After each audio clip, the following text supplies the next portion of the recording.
sort of question, which you're likely to see.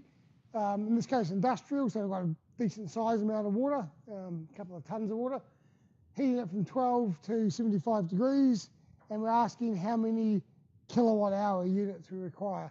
And you will hear people talking about units of power in kilowatt hours, which is technically incorrect. So in a technical sense, you'd probably want to say how many kilowatt hour units are required. So all of this piece here would be much better off writing kilowatt hour units. Would be a more, if you're ever talking about it in an industrial sense, use that sort of language. Don't talk about units of power, because it's not power, it's energy. Okay, so how are we going to do this? Well, basically we're going to work out the amount of energy required in joules or kilojoules, and then we can use our conversion to get it into kilowatt hours. Okay, so it's just a matter of using Q equals MC delta T. M is, well, 2,000 litres is 2,000 kilograms. C for water, 4186. Change in temperature is between 75 and 12. Okay, and then we're going to definitely have to use a calculator to chug your way through that lot. I can see Sam's pushing the buttons. We're going to get a number here in a second. It's going to be a nice big number, hopefully. Yeah, read it out for us.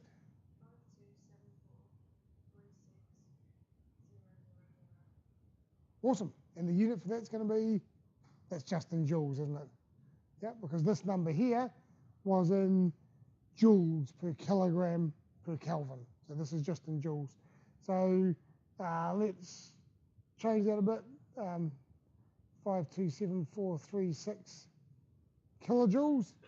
And I'd probably want to put it in megajoules. It's about half a gigajoule, roughly. But let's stick with a level of accuracy we've got.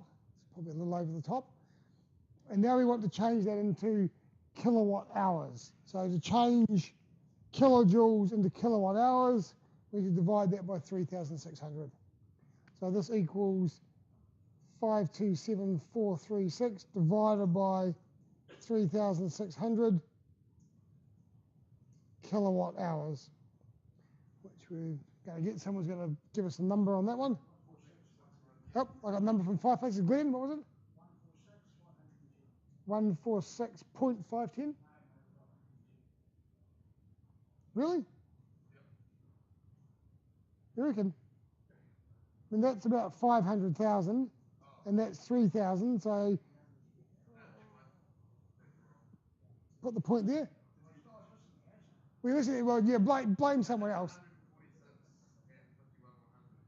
Yeah, so 0.5. Yeah. Cool. Okay, kilowatt hours. Okay. So maybe, you'd probably round that, given that we had a whole lot of detail, and we've only got 2 significant figures here.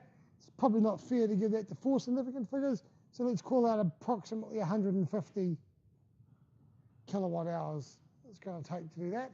And what's the current charge out rate for kilowatt hours? About 20 cents or something like that. And that's, if you're buying it from your power company, it's somewhere in the order of 20 cents. So you're talking about 3,000 cents. So maybe about $30 of power energy. Doesn't matter how fast you use it, the energy. To heat that up might cost you about $30. So why can't they just call it the energy bill? Why can't they just call it the energy bill? Why can't they call it the energy bill? They could and they should, but the word power has got into common use. Zane, it's 2,000 litres, not 2 litres.